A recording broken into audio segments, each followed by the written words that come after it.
Доброго всем времени суток, добро пожаловать на канал Таро Гадание Инфо. Благодарю вас за вашу поддержку, за ваши лайки и подписки, за ваши комментарии. Спасибо вам.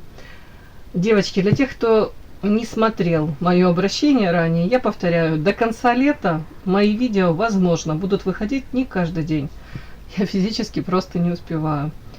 Смотрите, пожалуйста, анонсы, и спасибо вам огромное за то, что вы со мной.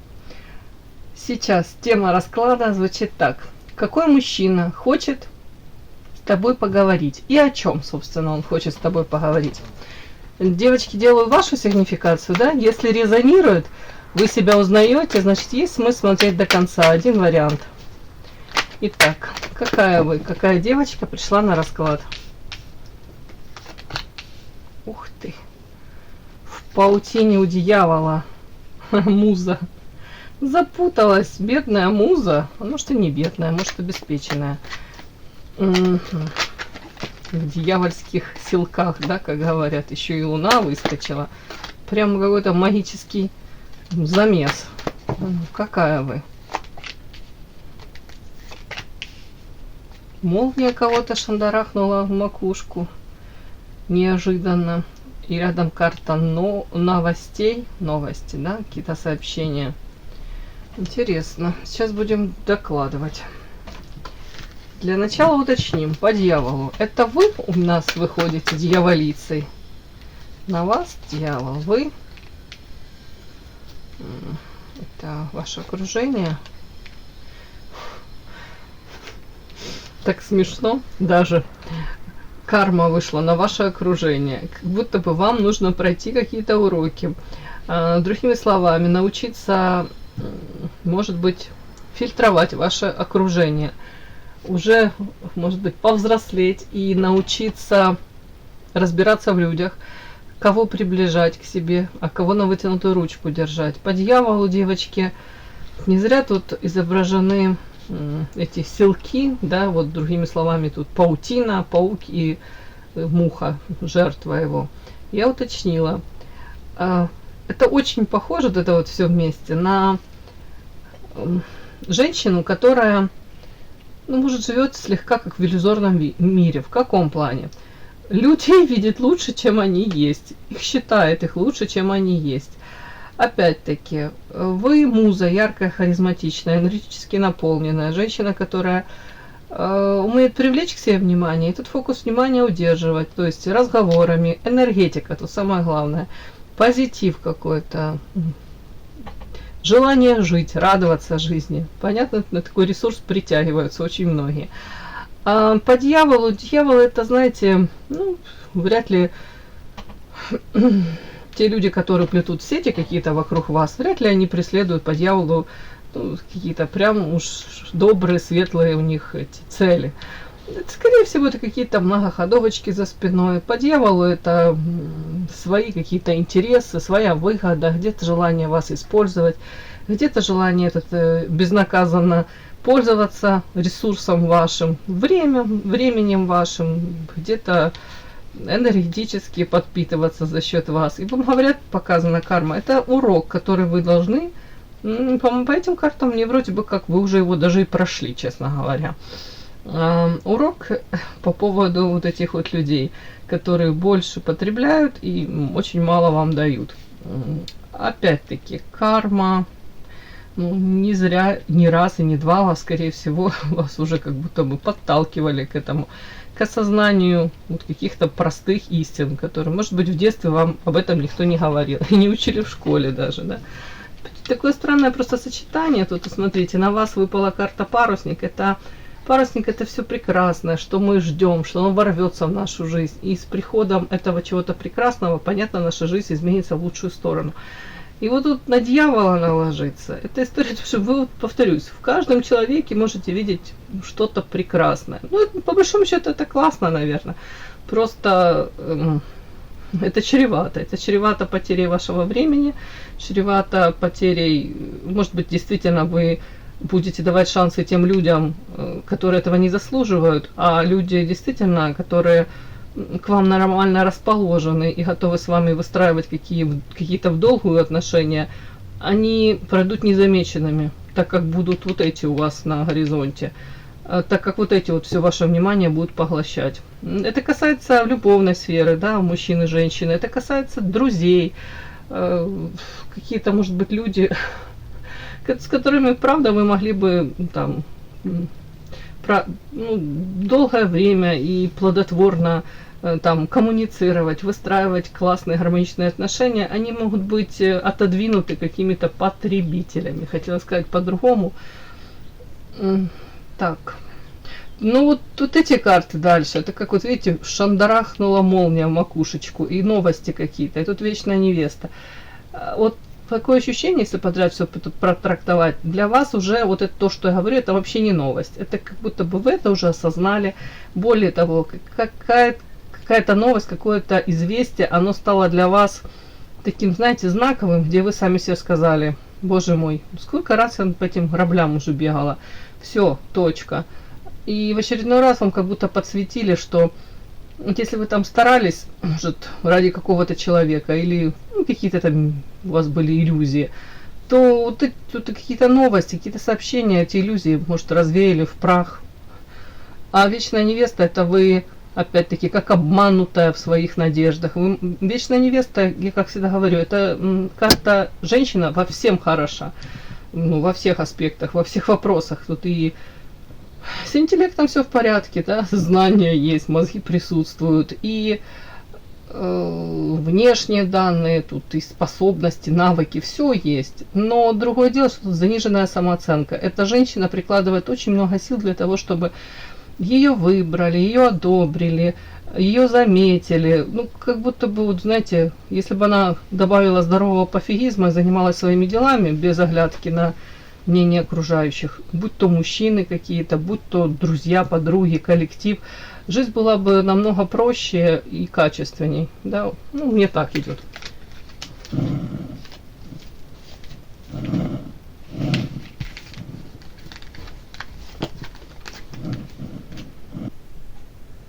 Подпишись на канал и поставь лайк. Не стесняйся.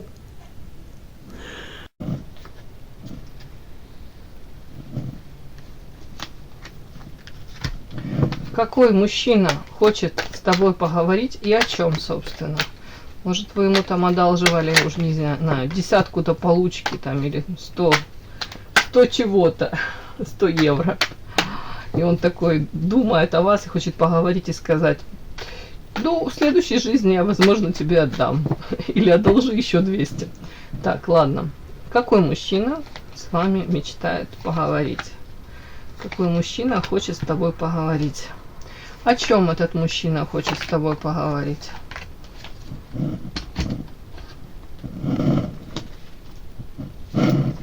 Какой мужчина хочет с вами поговорить?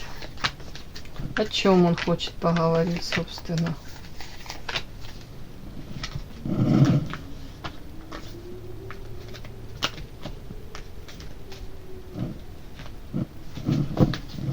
Какой мужчина хочет поговорить? О чем он хочет поговорить?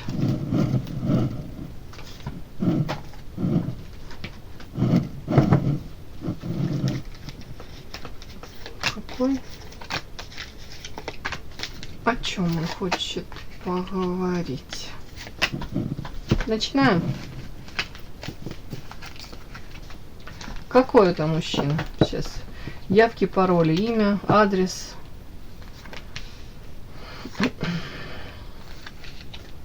Мужчина.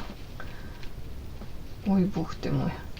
Мужчина, для которого как какой-то крест, наказание, прям женское внимание, может, женский коллектив.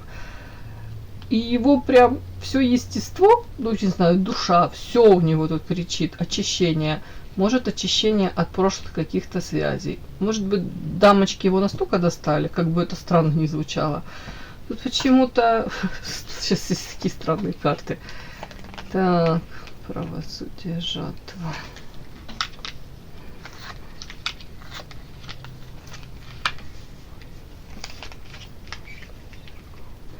Так, какой этот мужчина?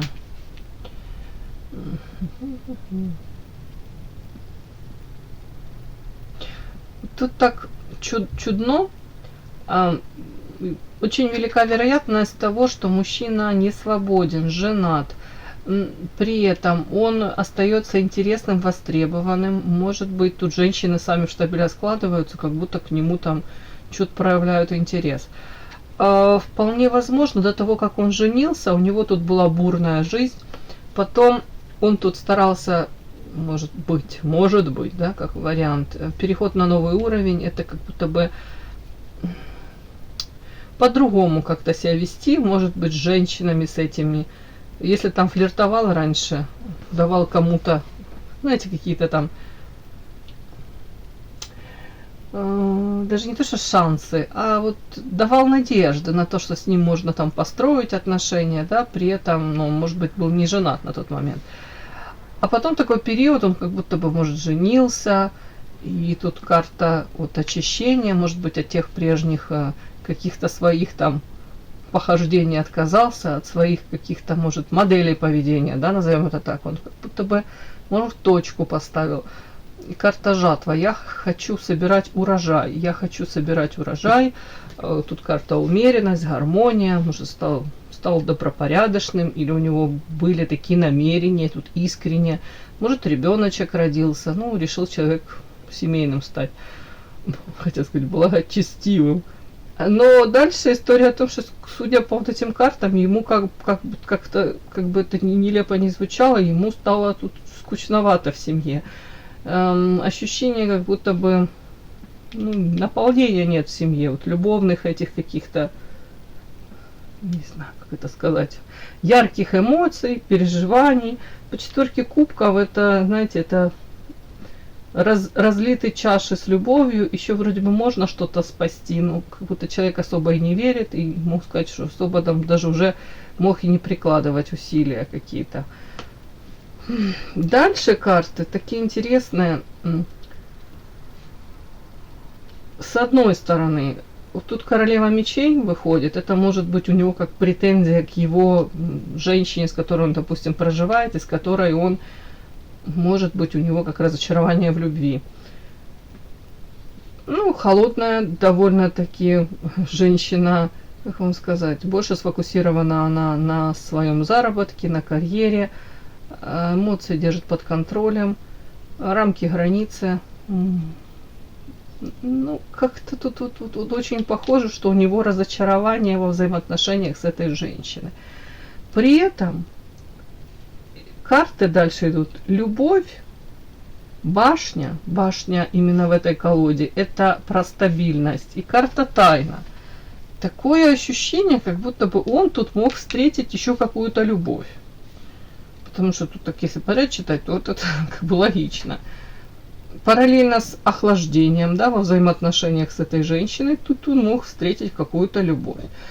При этом вопрос остается открытым. Башня – это стабильность, это может быть семья, стабильность, это может быть у него же налаженный быт, успешный успех. И дальше карта тайна – это хотелось бы ему, может быть, о своей любви, тут любовь прямо, ну, влюбленности в какую-то женщину умолчать, дабы не узнала общественность, может быть, не было порицания социума, уж не знаю, тут что-то такое. А если у кого-то еще и семья, там и бизнес какой-то общий, семейный, это свои нюансы, понимаете, башня это стабильная стабильность, это успех, это материальная, может быть, как, знаете, клановость какая-то, тут все, что хочешь, может быть, вот так вот. Чтобы, ну, это особо в его планы не входило, это любовь. И он хотел бы пока об этом молчать, умалчивать. Такой у меня мужчина вышел. А ну давайте я уточню.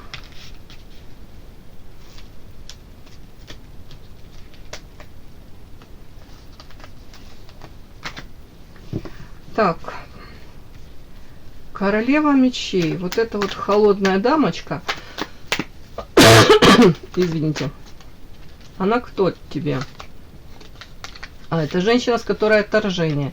С которой может быть сейчас прохладное отношение. Может быть такой период, когда вот в семье так бывает. Когда уже бытовуха накрывает, когда там любой какой-то поступок, жест, который может быть на ранних этапах влюбленности, там, романтических отношений, он умилял, забавлял и влюблял, то через 5-10 лет совместной жизни это может вызывать жуткое раздражение. Там, человек, уже не знаю, как это пресловуто, не так тюбик зубной пастой выдавливает, не закручивает, там что-нибудь еще из этой серии, стакан не туда ставит.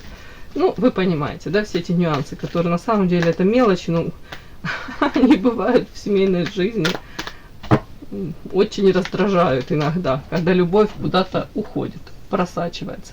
Теперь давайте я уточню любовь. Вот это вот. Это у тебя любовь вне семьи ты встретил как-то? Эту любовь?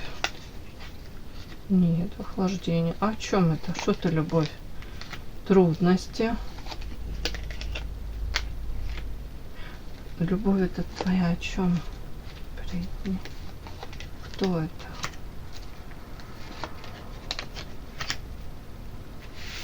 Ну вот он говорит, я... так, а что, при чем воздух, охлаждение? Где он? Тут я пытаюсь докопаться до сути, что же это за любовь у него. Он тут мне рассказывает, у меня вообще в эмоциональной сфере, как выгорание какое-то было, охлаждение, карта воздух, трудности в семье. Я, да, он как будто встретил тут, может быть, женщину, но тут какая-то паутина, она как в его сети попала, эта женщина. Но опять-таки, с этой же даже женщиной может даже бесплодно то ли пытаться что-то построить, то ли он даже сам не верит в то, что можно с этой женщиной что-то создать. Он очень боится сплетен каких-то. Карта коса. И тут, судя по всему, даже вот это его боязнь каких-то сплетен, он даже шансы, карта клевер, рядом карта коса. Он не хотел бы, чтобы о нем кто-то что-то тут рассказывал, распускал эти сплетни. Скорее всего, он даже эти шансы как на корню режет и не берет. Так как-то странно, девочки. Ну и вот эта тайна, она что же о многом, о том, что человек скрывает это все. Так, вот такой у меня вышел мужчина. Давайте теперь посмотрим, собственно, о чем он хочет поговорить с вами, да? Ой, ты мое счастье. О, ой, ты, ё-моё, ты мое счастье. Новости о тебе заставляют мое сердечко биться. Я тебя люблю. Это любовь. Это зависимость. Я не могу с собой ничего сделать. То есть он где-то мониторит о вас, информацию набирает, и какая-то информация, она заставляет, опять-таки, его... Он понимает, когда получает эту информацию о вас, может там, не знаю, фото какое-то, сообщение, он чувствует себя счастливым. Он любит. Но он говорит, это уже больная зависимость. Ну, может быть, правда, как слежка какая-то. Подпишись на канал и поставь лайк. Так, раскладываем карты. Провокация, карта унижения. Так, о чем он хочет с вами поговорить? Так, раскрываем карты.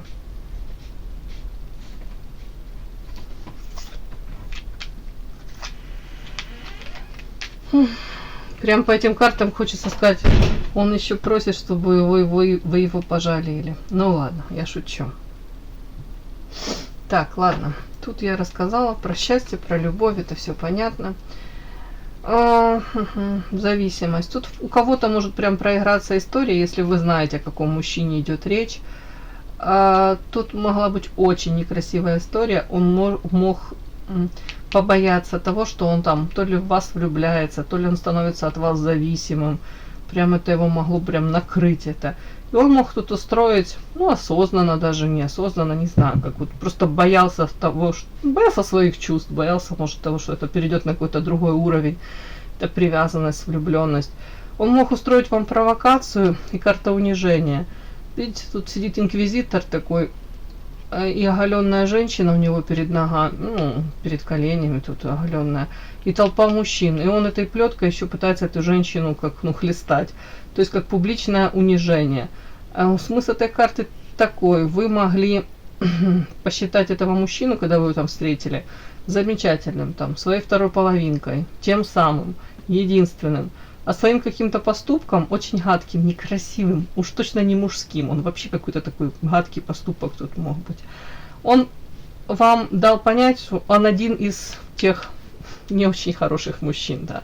Я не буду всех мужчин под одну гребенку. Есть прекрасные мужчины, есть прекрасные женщины, есть сволочи обоих полов. Но тут вот он как будто чуть ли не осознанно так себя повел, где-то, дабы вас даже оттолкнуть от себя. Но это как провокация была. Это почему-то он об этом говорит. Типа, я специально так сделал. Может, чтобы ты отвернулась от меня, может, чтобы не было этого сближения даже. Так, о чем он еще хочет с вами поговорить? Четверка жезлов. Может быть, дом, семья. Нет, тут это не четверка жезлов. Это рыцарь жезлов.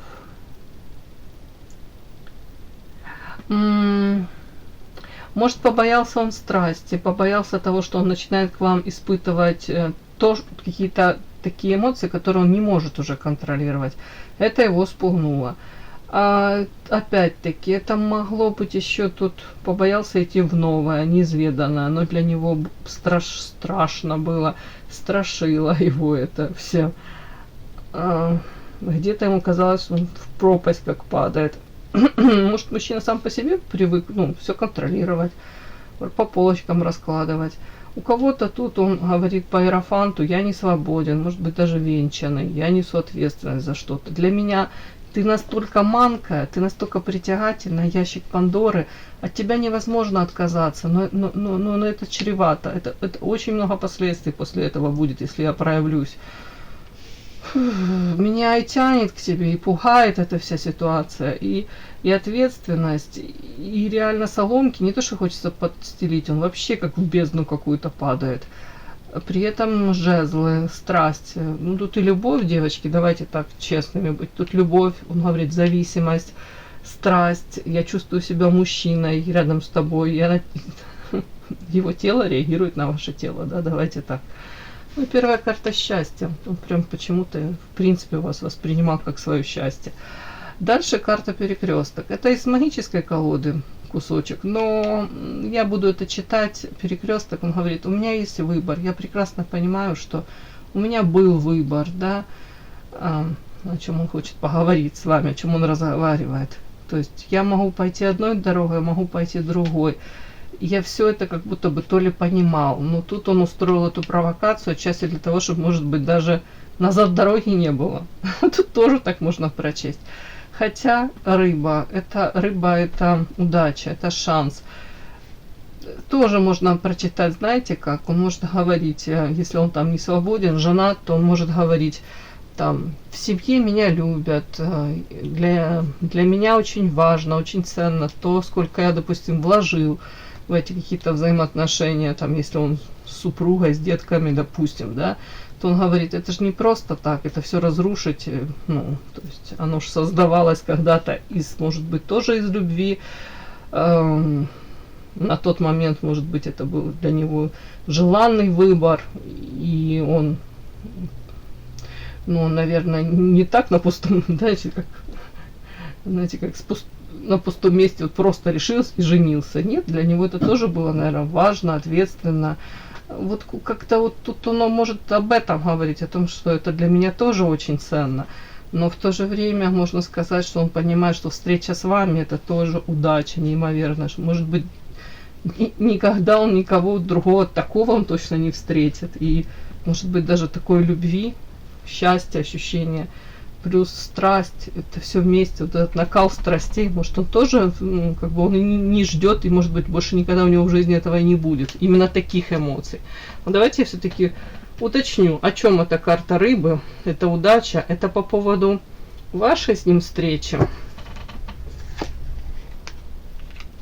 Или удача это то, что он в свое время там, может, создал семью. Нет, семью нет, потому что тут паутина. Если это на то время изначально, когда создавалось, было неплохо, то сейчас он понимает, что он как в паутине там запутался.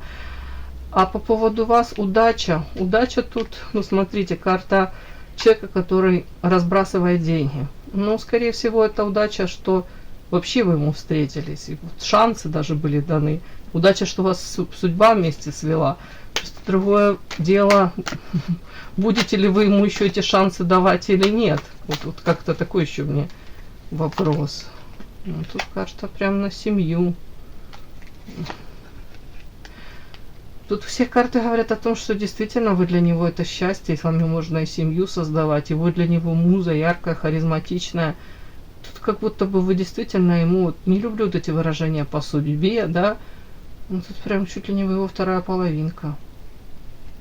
Не знаю, насколько он для вас, но вы для него тут вообще это как идеальный просто вариант. Ну, некрасиво так говорить, особенно в любовной сфере, но тут все карты об этом. Удача. Это больше он понимает, что это удача вообще вас встретить, удача вас расположить к себе, заинтересовать. Удача вообще была с вами познакомиться даже. Вот больше об этом. Вот он хотел бы об этом с вами поговорить. А вот это вот можно воспринимать, вот тут карта унижения, провокация, и зависимость, и твоя боязнь этой зависимости. Тут такой мужчина, который боится быть подкаблучником, очень боится, знаете, как будто бы женщина будет им манипулировать, управлять. Тут такое, тут какая-то гордость и предупреждение прям. Так, ладно, скажи мне, вот это вот можно воспринимать эти карты как твое отчасти желание где-то извиниться перед женщиной? Клетка, ограничения, свинья, дьявол. Ну, конечно, он говорит, я хотел бы, чтобы отношения изменились в лучшую сторону. Конечно, я бы хотел. Но, говорит, тут, я не знаю, говорит, дьявол попутал, свинью подложил, сам себе клетку сделал, сам себе создал ограничения. Он каким-то вот этим своим поступком в отношении вас, может, даже не одним. Он говорит, я испортил все сам, своими руками, свинью сам себе подложил. Дьявольская какая-то провокация, может, это манипуляция какая-то была. Но, говорит, я сам себя посадил в вот эту клетку. Клетку из каких-то теперь ограничений, ожиданий, невольник. Так, о чем он еще хотел с вами поговорить?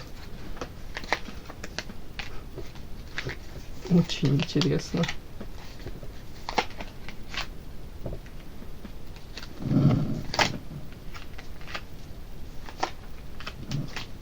Так, буду докладывать. Информация чудная. Так, девочки. Павлин. Это он, Павлин? Нет, это вы у меня.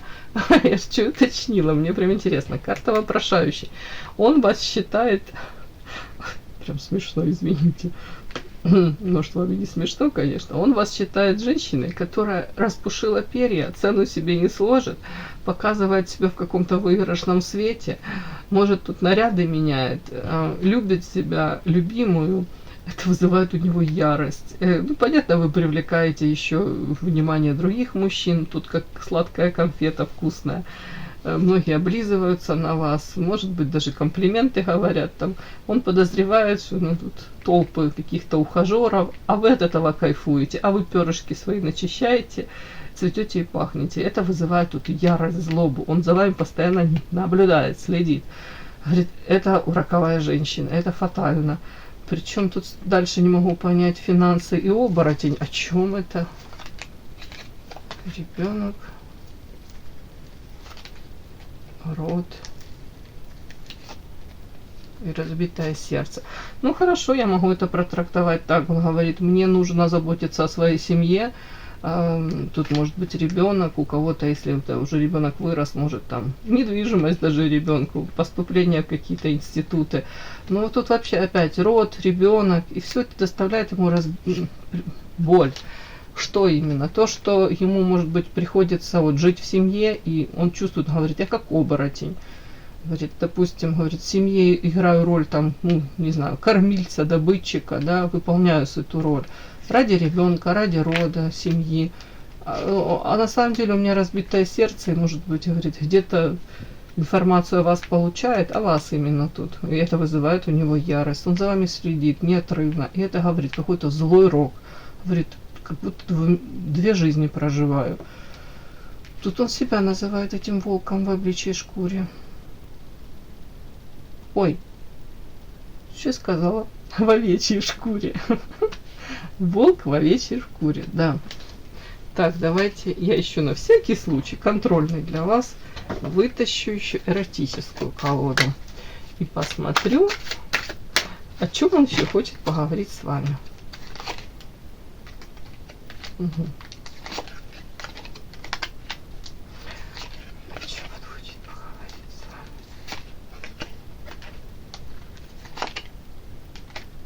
Последний. Ну, вот о чем он, собственно, хочет с вами поговорить. Тут очень велика вероятность, 3 карты подряд, говорящие о том, что мужчина не свободен, женат. Тут первая, король земли. Он говорит, все, что мне остается, это где-то тут вот такой типаж. Женатый мужчина, он тут под веточками этой плакучей ивы запрятался и палочкой какой-то тут девушки роскошной пытается подол платья поднять. За ней следит. Он все, что мне остается, это следить за вами. Может, какие-то провокации устраивать. Причем цель этих провокаций, дабы вы обратили на него внимание, но в то же время особо не надеялись на то, что он там изменит ход истории, да, как-то будет проявляться. Опять-таки, следующая карта, что он говорит? Он говорит, что я тут как в золотой клетке. Выглядываю за тобой постоянно, слежу, подглядываю, мониторю, что там в твоей жизни происходит. Может, на время выйду из этой золотой клетки, но потом опять туда возвращаюсь. По карте император я несу ответственность. Какой-то железобетонный чурбан. Может, говорит, в семье даже уже, может быть, и женщина, которая рядом с ним, она все прочувствовала. Она не особо счастлива. Она не чувствует того, что он ее любит. Там, заботится, может, материально он и вкладывается, но каких-то там нежных чувств он к этой женщине уже не испытывает. И, скорее всего, она об этом догадывается, она понимает всю эту ситуацию. То есть, сами понимаете, там какая атмосфера в семье. А параллельно с этим вот эта карта эротических воспоминаний. Это он говорит, я хотел бы поговорить с тобой, что я постоянно о тебе вспоминаю. Назовем это так, медитирую. Вспоминаю какие-то, может быть, моменты тебя. Ты моя, ну не знаю, тут насчет музы не скажу, но тут, ну, любимая женщина, наверное, что я могу сказать. Но при этом тут же он говорит, такое ощущение, как будто бы тебе наплевать. Ты оседлала тут земной шар, то есть ты взяла себя в руки, ты взяла в руки тут пистолет в виде ковбойских, надела такие, как, не знаю, как это правильно называется, штаны, не штаны, сапоги, не сапоги, ну, в общем, ковбойские какие-то эти, наряд какой-то, шляпу нахлобучила, говорит, оседлала земной шар и ускакала. Этим самым, будто показываете вы ему, вы не будете за ним плакать, страдать, вы не будете там на нем, знаете, как бы, ну, зацикливаться, наверное, да. Вы пошли своей дорогой, и перед вами весь мир открыт. Вы открыты для этого мира, для новых каких-то своих свершений. Но это его подвешивает, я думаю, заставляет где-то страдать. И последняя карта, он говорит, я прекрасно понимаю, что она где-то тоже провоцирует, может, ну, не может, ему кажется, да, и вы там провоцируете его, если вы там какие-то фотографии, не знаю, сторис там выставили, или какие-то до него доносятся разговоры. Тут, смотрите, девушка, она это красивая, но она идет и задрала подол платья, дабы все любовались на ее 5-ю точку. Тут 5-я точка, от него отворачиваетесь. Тут как будто бы от всех отворачиваетесь, но слегка косите лиловым глазом. И за вами тут тени скользят, то есть мужские тени. Ну, воздыхатели какие-то, претенденты, уже не знаю, то ли в любовники, то ли в мужья, но интерес у вас, вокруг вас тут он сохраняется. Ну, и он хочет сказать, что он хочет сказать. Я прекрасно понимаю, что как будто бы ты на мне поставила крест, ты открыта для новых отношений, ты живешь своей жизнью, может, ты меня даже где-то дразнишь сознательно, мне кажется, ты меня где-то дразнишь и провоцируешь. Вот как-то так. Ну, вот эта одна карта, что стоит, Павлин. Он вас считает где-то женщиной, которая с этими перышками расправила перья и показывает всему миру свою красоту. А что ему остается, только вот так вот вспоминать вас, может быть, по ночам, да. Все, девочки, вот такой у меня сегодня расклад получился. Вот такой мужчина с вами пришел поговорить о вас, о вашем неподобающем поведении, да. И да, не забудьте подписаться, кто еще не подписан. Подписка, лайк, колокольчик, можно комментарий. Но те, кто уже подписаны и все это делают, большое вам спасибо, умнички.